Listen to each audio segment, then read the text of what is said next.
wardrobes erected across this fragile country. Only one woman can make the case for that, and she is, of course, Cathy Areu, the founding publisher of Catalina Magazine and our liberal Sherpa. Cathy, it's great to see you tonight. Hey, good to see you. At first glance, it seems a little confusing because college, of course, is the least stressful place there is. I mean, it's already stressful? a yoga ritual.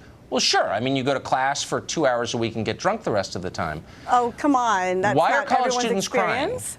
No, it's very stressful. They're learning. They're the future. These are citizens of tomorrow. And they're learning as much as they can. They're as stressed as can be, so they need psychological health. They need this bioenergetic way to get out their stress. They need 10 minutes of a good cry and a cry closet to then be prepared to take those exams from everything they've learned in those classes.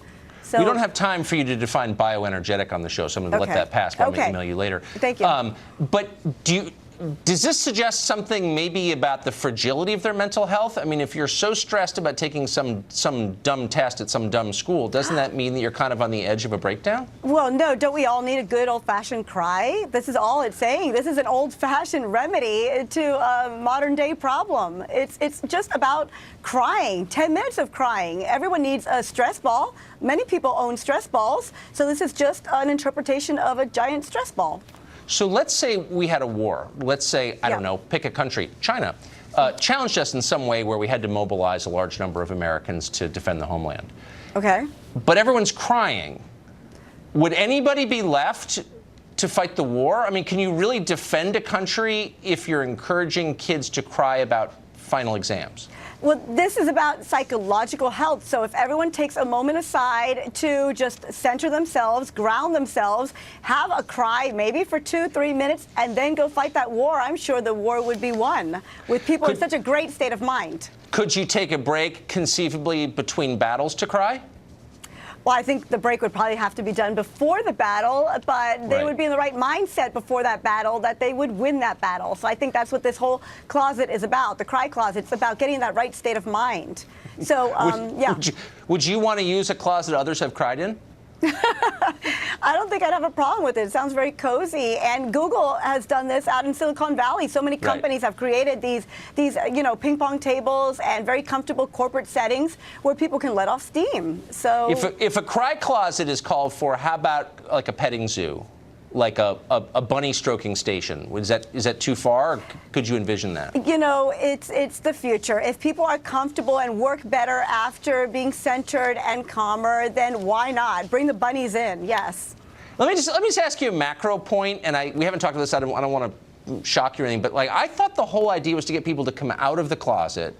But here you're looking right in the camera and saying, people go back in the closet. Do you as a progressive feel good about that? Go in for 10 minutes and get that cry so that you can come out confidently and feel good. I mean, you might want to go into that cry closet right before a show and, have a great show afterwards. I mean, I know this is like television, you don't want to be too honest, but let's try to push the level I'm of always honesty. honest with you. If you knew a man who you thought, I could date that man or marry that man, I find that man attractive, and he said, I'm sorry, I just got to take a quick break and go cry in a closet while squeezing a stuffed animal, that would kind of wreck the deal for you, wouldn't it, honestly? I think he would probably say, I'm going to go center myself so that I can be a stronger, better person for you. Yeah, I would love that person. I think that's great. I think that's healthy. Who doesn't want to be with the healthy person? But part of you would look on contemptuously and say, you weepy little freak, stop crying. Right? I would say, what a strong person who understands themselves or herself or whatever pronoun that person wishes to call themselves. I don't believe you. I don't believe you for a second. Yeah. I think you'd want to think that just as a good progressive. You would think this is wholesome. This is consistent with my ideology. No, but on a gut level, you would say, stop whimpering. Every place has a cry closet. Every place has a safe place. I mean, cry closets can be the bathroom right now at many companies. Everyone needs a good cry closet. It's an old-fashioned way of letting out stress and relieving tension. Yep. I'm going to leave it there. Okay. Cathy Areu, the liberal Sherpa. Great to see you. Thank you. Good to see you. Well, this week marked an anniversary on this show. We like to commemorate anniversaries. Time passes. We like to stop and describe what has just happened. So we will. We'll be right back.